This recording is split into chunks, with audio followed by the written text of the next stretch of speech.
இப்போ நான் இருக்கிறது 21 மனைவிகளின் அரண்மனை அப்படின்னு சொல்லப்படக்கூடிய திருப்புல்லானி அரண்மனையில் தான் இருக்கேன். சேதுபதி மன்னர்களால் 1762 கட்டப்பட்டது. யாரோட காலத்தில் கட்டப்பட்டது அப்படின்னு பார்த்தீங்கன்னா, மிகவும் புகழ்பெற்ற சேதுபதி மன்னர்களில் ரிபல் முத்துராமலிங்க சேதுபதின்றவர் மிகவும் புகழ்பெற்ற மன்னர். அதாவது விஜய ரகுநாத சேதுபதி இறந்ததுக்கப்புறம் அவருடைய அக்காவின் மகனோ தம்பியின் மகனாவோ இருந்த ரிபல் முத்துராமலிங்க சேதுபதி வந்து மன்னர் ஆகிறார்.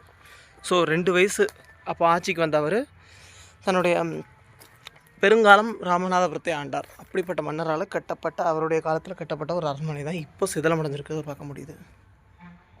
முற்றிலும் சேதமுற்று இருக்குது. ஒரு ஹாண்டட் ஃபீலை கொடுக்குற ஒரு அரண்மனையாக தான் இருக்குது. பட் கட்டுமானங்கள் 1700களோட இருந்த கட்டுமானங்கள் செங்கல்களை வச்சே மேற்கூரை அனுப்பியிருக்கிறதையும் ரூஃபும் இப்போ கருவை முற்களால் சூழப்பட்டு பாம்புகள் இருக்கிற ஒரு பகுதியாக இருக்குது.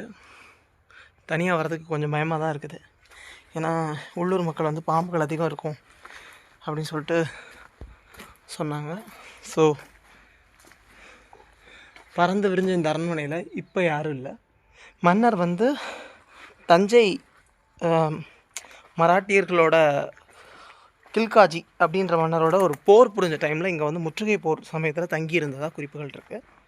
அதை தவிர்த்து இந்த அரண்மனை வந்து பெருசாக வேறு எப்பவும் பயன்பட்ட மாதிரி தெரியல.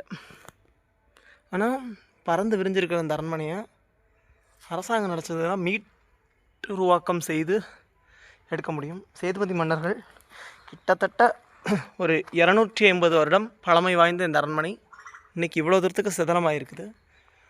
உள்ள நுணாமரங்களும் கருவை முற்களும் நிறைந்து ஒரு ஹாண்டடான ஃபீலை கொடுக்குற இந்த அரண்மனை எக்கோ அடிக்குது. ஸோ இந்த அரண்மனை வரலாறு பற்றிய ஒரு விருப்பம் இருக்கிறவங்க கண்டிப்பாக வந்து பார்க்கலாம்.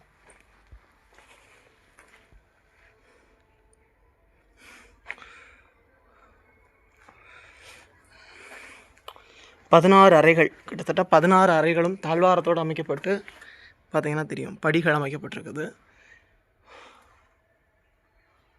ஒரு ஒரு கோட்டையாக இருந்து அப்புறம் அரண்மனையாக மாற்றப்பட்டிருக்கு. அது என்ன வித்தியாசம் அப்படின்னு நீங்கள் கேட்டிங்கன்னா, கோட்டை என்பது ஒரு அரண், யாரும் வந்து தாக்காமல் இருக்கிறதுக்காக வைக்கிறது. அரண்மனை அப்படின்றது ஒரு தங்குற இடம், அரண் அமைத்த மனை அப்படின்னு அர்த்தம். அதாவது the difference between fort and the palace. இது பார்த்திங்கன்னா ஒரு நீச்சல் குளம். இதை மாதிரி 16 அறைகள்லேயும் நீச்சல் குளம் இருந்திருக்கு. இது பெரும்பாலும் ஒரு அந்தப்புறமாக செயல்பட்டிருக்கும் அப்படின்ற ஒரு கருதுகோள்கள் இருக்குது. ஏன்னா இது வந்து வழக்கில் இப்போ வந்து 21 மனைவிகளின் அறை. இது நீங்கள் பார்த்தீங்கன்னா தெரியும். இந்த இடத்துல ஒரு நீச்சல் குளத்தோட இந்த பகுதி வந்து சுற்றிலும் இத்தனை சாளரங்களோட இருக்கிறப்போ, அதுவும் தேக்கு மரத்தாலான சாளரங்கள் எல்லாமே ராமநாதபுரம் மாவட்டத்தோட ஒரு உச்சகதியில் இருக்குது. ரிபல் முத்துராமலிங்க சேதுபதியோட ஆட்சி இருந்த நேரத்தில் இந்த அரண்மனை எப்படி இருந்திருக்குன்றதை விஷுவலைஸ் பண்ணி பாருங்கள். ரொம்ப அற்புதமாக இருக்குது.